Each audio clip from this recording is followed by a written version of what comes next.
Welcome to Rich Conversations. This is another segment of Rich Answers, a new segment on the show where we answer questions from former guests that have come on. And today we have questions from Bryce Gunning, who's a marine biologist.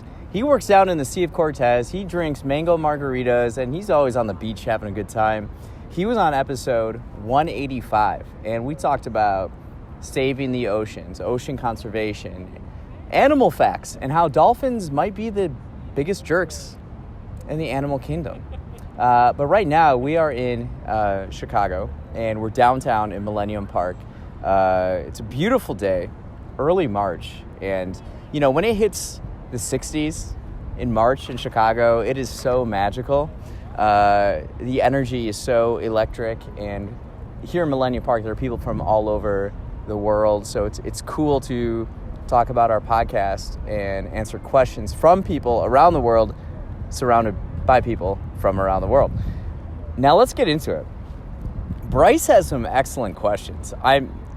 Kudos for you. This is fantastic. All right, so he says, what are one or two quotes from guests that have changed your opinions or stances on a subject, or your opinions shifted on a subject? I would say, like, there's not necessarily direct quotes that have in particular changed my mind on things. I would say, to start off with, I don't really try to have opinions on things. I think that's kind of a trap that people fall into, is like they feel like they have to have an opinion on everything. You know how stressful life is going to be if you feel like you have to have an opinion on everything? I approach the world just as much as I can, completely open, with a beginner's mind, empty mind and a beginner's mind. So when I talk to people on the podcast, I just ask them questions and I just listen. I listen, and with that, it expands my perspective. It's so exciting because I'll start a conversation. Before I start, you know, I'm oftentimes drinking coffee during it, and I'm pouring it. I'm thinking, I have a perspective on the world right now, and within like an hour and a half, it's going to expand, and that's exciting. But if we're talking like direct quotes, one that stands out to me, because it's a little bit of recency bias. You can learn more about statistical biases by listening to Vlad Yashin, who's a data scientist from Hamburg, Germany. He's been on the show 2 times.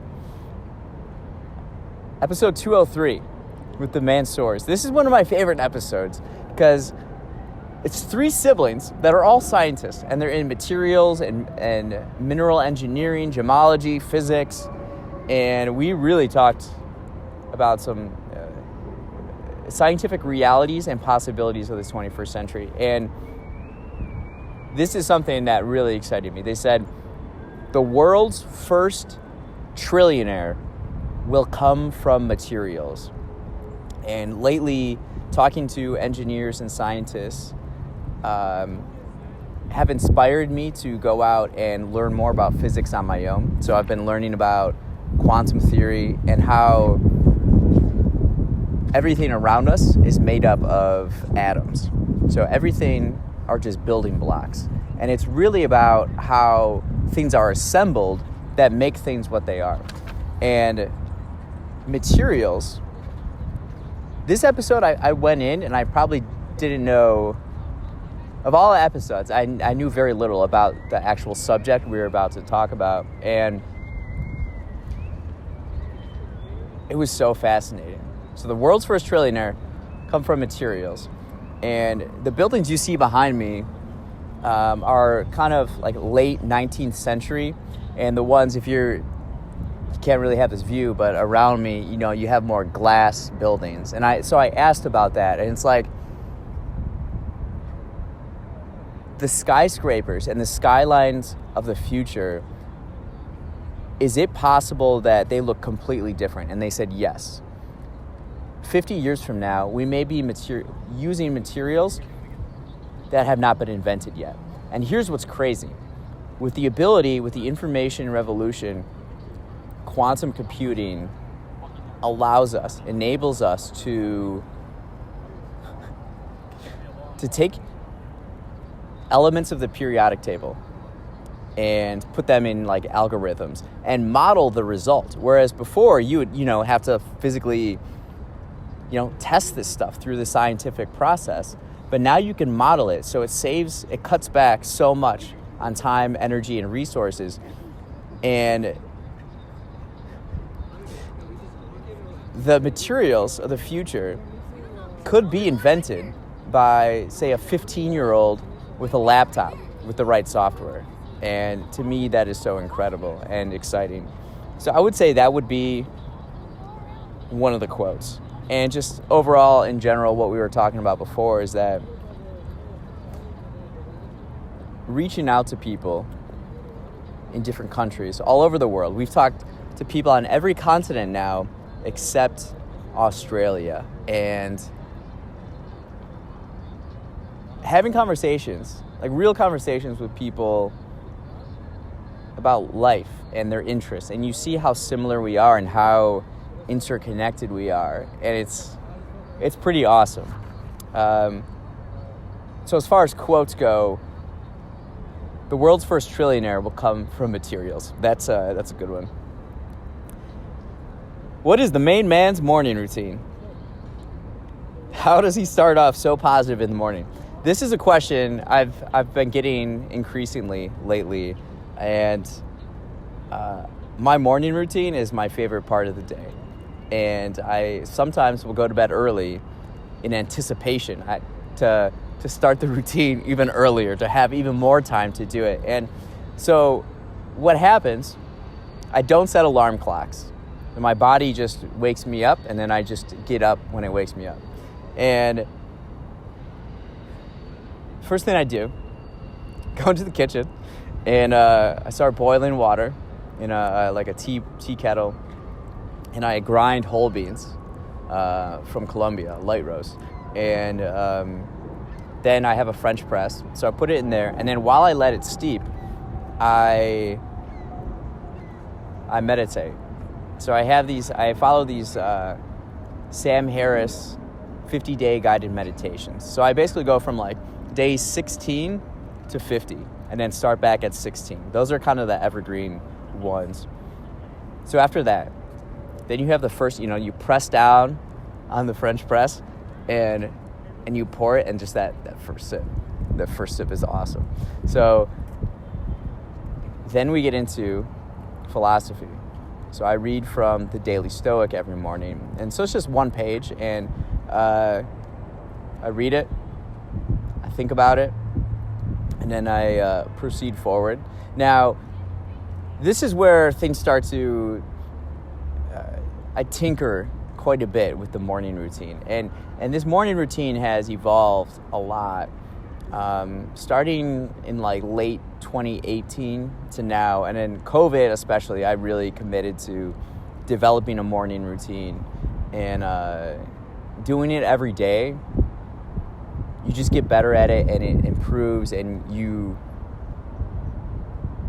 the rest of my day could be like wherever. It could be like downtown here where we are right now. It could be on the other side of town or whatever. But the morning routine really grounds me, and it's consistent, and I can really track my own individual progress. But what happens next? Something I've added recently is that I go to the Art Institute of Chicago, which is actually just right there. And almost every week, sometimes twice a week. And I've been going there so much that, people will come along with me, like friends or sometimes family, and I'll just give them a tour. And I was like, I should learn even more about the history and the art pieces that are here. So I bought the Essentials guide from the Art Institute, and so I open it up randomly to 2 pages, and I just read about 2 individual art pieces. It could be, everything is art, so it could be something with architecture. It could be like something with graphic design. It could be paintings, sculpture, all of that. So I've incorporated that. And then what I do is I journal. And my journal notebook looks similar to this. It's navy blue. It's a Moleskine XL. So it's like 7.5 by 9, I want to say, inches. And I usually journal about 1 page or 2 pages. So now I'm on my 5th. So eventually in my lifetime, I'll have like a library shelf full of these navy blue notebooks. So we're on notebook 5. And something I expanded with the morning routine. Last year in May, I went to Miami. And my favorite part was doing my morning routine out in like the courtyard. And you have these palm trees. It's like 80 degrees. Oh, man, that was so cool. So I doing my morning routine out there. And I just loved how on vacation, working vacation, I could just let my mind wander. Whereas like before this, I would just start exercising. So that's kind of the next step. But after this Miami trip, I'm like, that was so enjoyable. I want to do that every single day. So when I'm journaling, I let my mind just kind of go everywhere. And it's highly enjoyable. And during this time too, I'm not on my computer. I might check Instagram. So this is like the first time, once I bring out the journal, it's like the first time of the day where I go on my phone. And it's either to talk to my business partner in India or other guests, because I'm reaching out to people. They might be in Germany or like Europe or Africa or Asia and South America. So there's all these time zone differences. So I check in to see, like with scheduling, a lot of scheduling, and that's about it. I don't check my phone for really anything else. So we let the mind wander, and sometimes it depends in my agenda. If there are certain things I need to get done, like really need to get done, then I'll knock them out. But then my mind will kind of be like buzzing a little bit, like from the coffee and not eating. So then that's when I usually hit kind of a wall, and then that's when I exercise. So I live in a high rise, and there's a fitness center at the basement. So I just go there and I just work out. I have routines that I do, and then I come upstairs. So I walk up the stairs. So I live on the 9th floor. There are 15 floors, but actually 14 because there's no 13th floor. I learned that after like 3 months of like running stairs. So I'll go, and then I'll prepare my oatmeal. So every single day I have the same breakfast, and this is the same breakfast for like the last 10 years. It's oatmeal with blueberries, eggs, and sometimes oranges. So I set the timer for 12 minutes. So I have it slow cook. So it's like whole milk and oats and cinnamon. So I put that like kind of on low, and then I like walk or run stairs for 12 minutes. Then I come back and it's ready. And then I put a record on. So this is getting into like hour 3 or 4 into the routine. It's about 4. This is like hour 4. And I put a vinyl record on that kind of sets the tone for the day. Lately it's been like Prince's 1999. But sometimes it's a little bit lighter, or sometimes more instrumental. And then I sit down at the table, and the table, it overlooks kind of the city a little bit. And then I'll bring my computer out for the first time of the day. And what I enjoy doing is reading the box scores for the NBA games the night before. Just like a kid, as a kid, I would read the newspaper in the morning and look at all the stats. So I do that. And then by that time, I'm kind of tired. So I take a nap. And then I take a nap, I shower, take a nap, and then I start the day over again. But to me, having the morning routine down and committing myself to this time to spend on myself, right? There's nothing better that I could spend my time on. And some people might say, oh, I don't have time for it. It's what you make of your time. So say this is 4 hours. Say 4 to 5 hours in the morning. But, then I kind of work and do other stuff until I go to bed.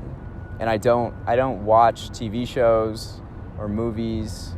To me, it's if you're pursuing your dreams, this routine helps ground me and allows me to reflect on where I am and to be objective about what's happening, what I'm feeling, how do I correct this, how do I get better. If you're going through life and you're not actually taking the time to think about your life and where it's going and what you need to do, what course of action you need to take, then you're just going to be on a treadmill. So this is something I don't do when I work out, is never on a treadmill, because I think it correlates to life, and that you don't want to exert energy and go nowhere, right? So each day is an opportunity to get better and better and get closer and closer to dreams that you have. And I'm grateful and excited to be living the dreams that I imagined when I was a teenager and, in my early 20s. This is it. This is life. So the morning routine, since late 2018, it's always been tweaking, and I'll have to tweak it again coming up for some things I want to incorporate. So it's a grand part of the day. It's an epic routine, and I look forward to it every day. Sorry, that was kind of long.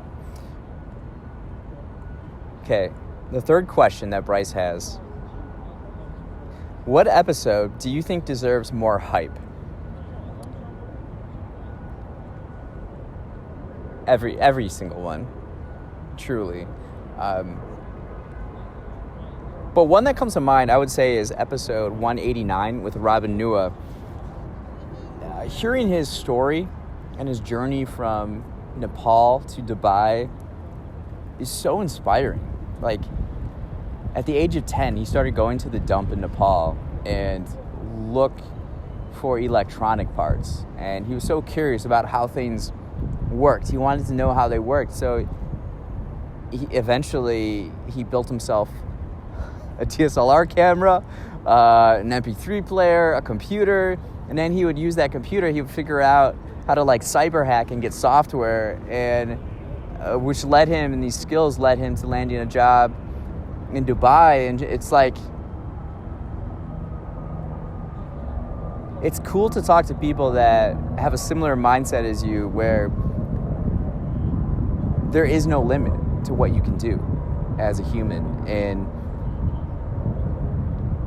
And a pivotal part of life should be trying to realize your human potential, so that, one, you can live the life you want to live, but also help your community. If it's much harder to help your community if you're not performing at your highest level. You know what I mean?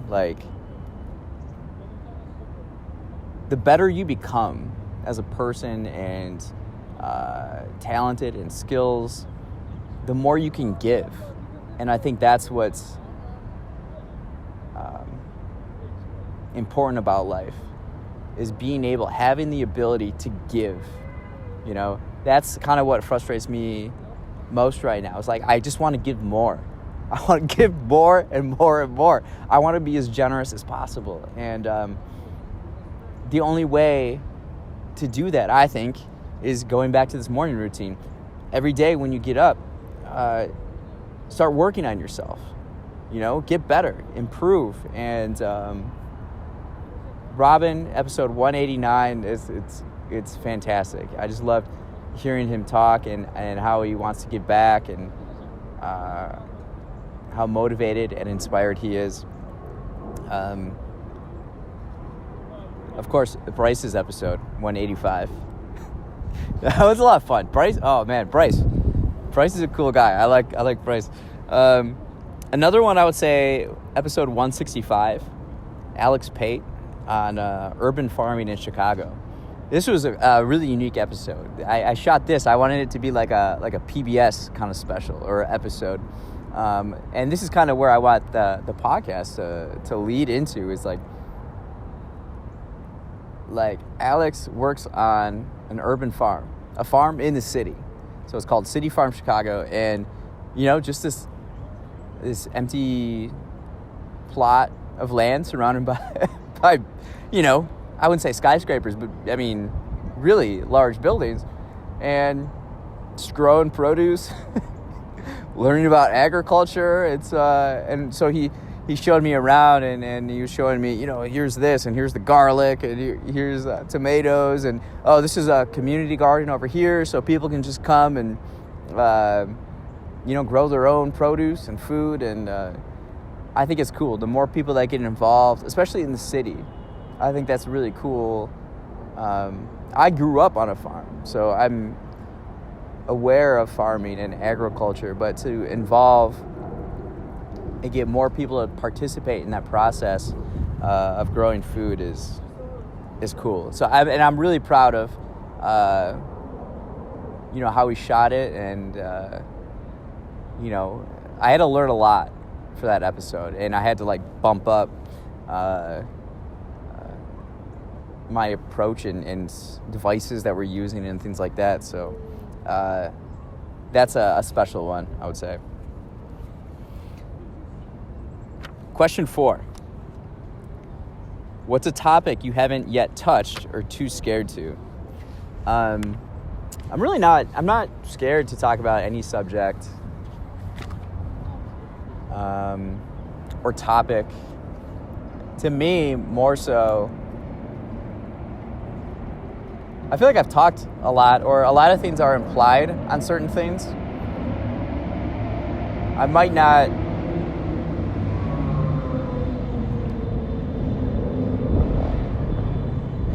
not say things directly, but things are implied in kind of the way we approach life, and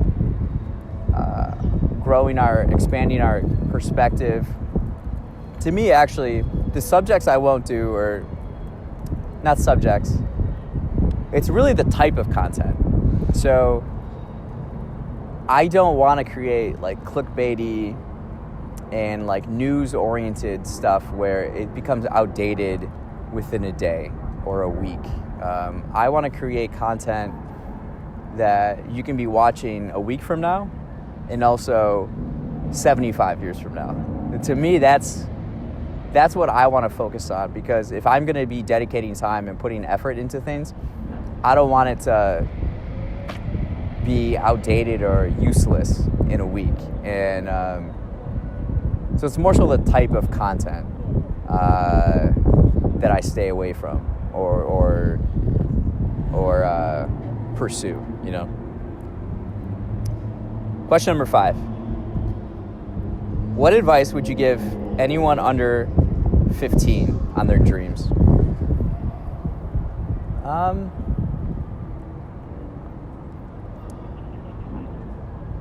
would say if there's anybody under 15 watching this,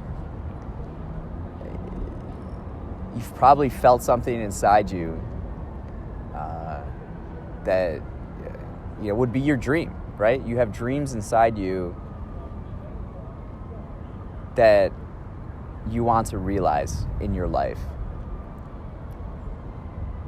and you think you can do it,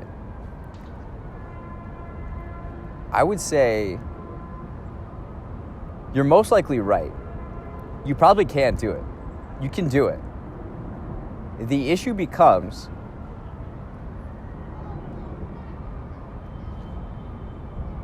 not listening to other people. They may mean well, or, you know, they feel they're looking out for you, but ultimately, you are your own person. There's no one like you. There's no copy of you. You are a unique individual in the world, and you have a unique personality, skill set, and perspective. And the important thing is to give that to the world. And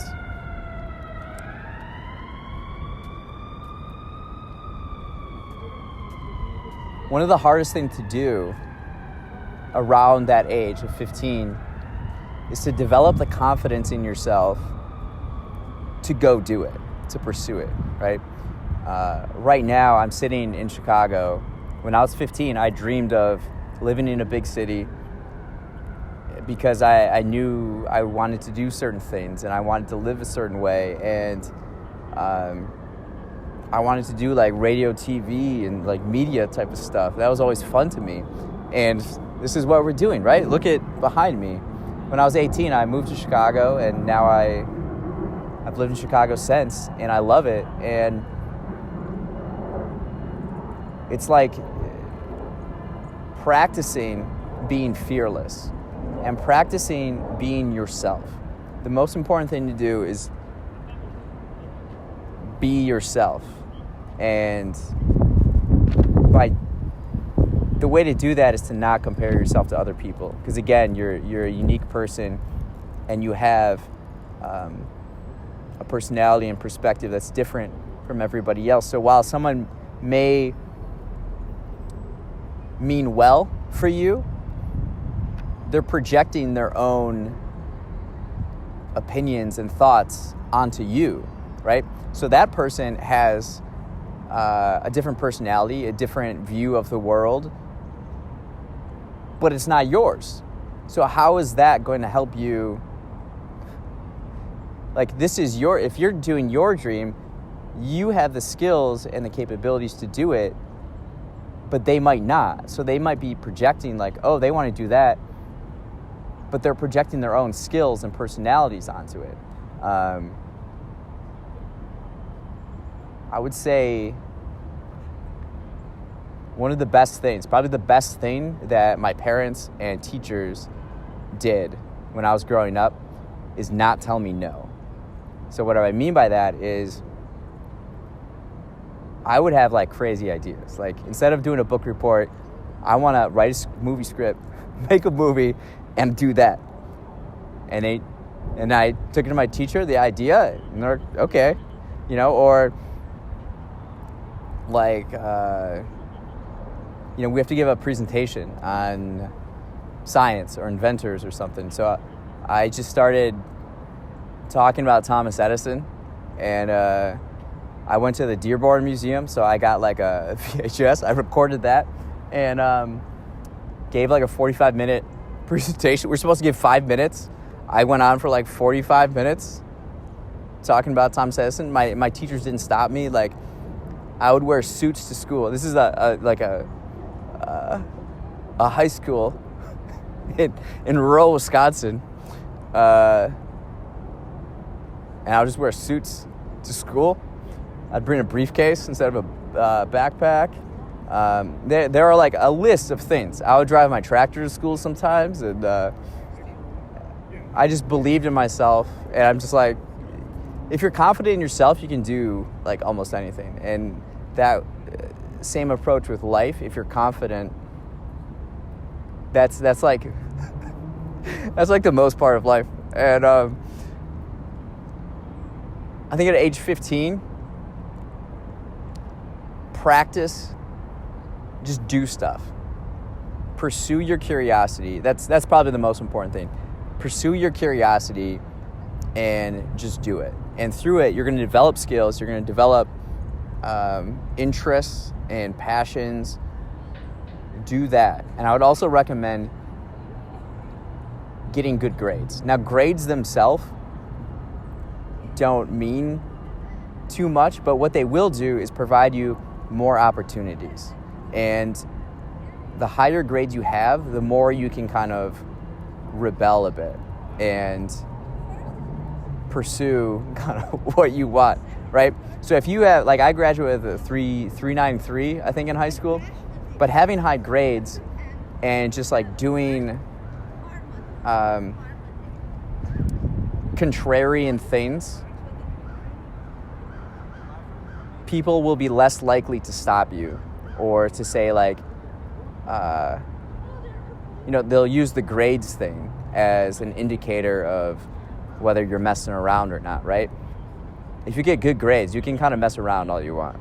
So, and you can again be fearless and push boundaries. That's what I kind of mean with this, is like, if you're doing all the right things, you can push boundaries more. And by pushing boundaries and seeing the results, most likely, most of the time, you'll be successful. And it's getting used to taking risks, being fearless, and letting yourself shine. Being yourself and developing your potential, and always be striving for that. So those are the questions that Bryce gave me. Not necessarily direct answers, but kind of we got some answers. So those are our rich answers for the week.